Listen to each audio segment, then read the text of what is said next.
মঙ্গলবার সন্ধ্যায় বৈশাখ মাসের শেষ দিন প্রতি বছরের মতো এই বছরও পুরাতন মালদার মুচিয়া অঞ্চল লীলা সংকীর্তন কমিটির পক্ষ থেকে সাড়ম্বরে পালিত করা হয় এক পুষ্পরথের।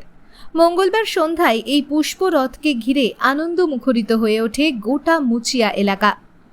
জগন্নাথ দেবের পুষ্পরথকে ঘিরে অগণিত ভক্তের ভিড় দেখা যায় রাস্তার দুই ধারে। সকলেই পুণ্য লাভের আশায় পুষ্পরথের দড়ি ধরে টান দেয়। এই অসময়ে রথযাত্রায় প্রচুর ভক্ত অংশ নেয় এবং এলাকায় জগন্নাথের এই রথযাত্রা বহু জাগ্রত বলে পরিচিত। সাধারণত আষাঢ় মাসে রথযাত্রার অনুষ্ঠান পালন হয়, কিন্তু বৈশাখ মাসের শেষ দিনে এই পুষ্পরথ সচরাচর দেখতে পাওয়া যায় না, খুব কম বলেই জানা যায়। আমাদের মুচিয়া অঞ্চল 32 পাও লীলা সংকীর্তন কমিটির পুষ্পরথ আমাদের খুব ঐতিহ্যবাহী রথ।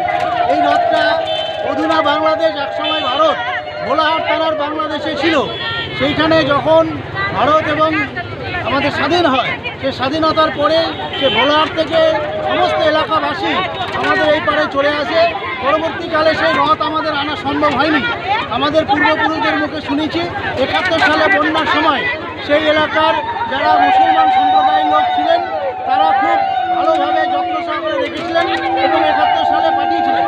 আমরা যেটা শুনেছি, সেই ভোলাহাট থানায় একটা বিধ্বংসী মহামারী এবং সেই এলাকায় একটা আগুনে আমাদের সমস্ত এলাকা পুড়ে যাওয়ার জন্য এলাকাবাসী সেই সময় একটাই রথ এবং রাধাকৃষ্ণকে মানত করেছিলেন এবং তাদের উপকার পায়।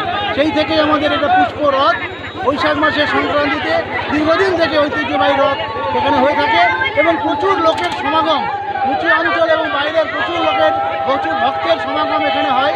এবং রথ উপলক্ষে মহাদেবপুর বাজার সংলগ্ন জায়গায় বিশাল মেলা বসে। সেই মেলায় সমস্ত ভক্তবৃন্দ আসেন এবং সেই মেলায় এই রথকে পুষ্পরথকে উপভোগ করেন। আপনার নাম? আমার নাম অভিজিৎ রায়।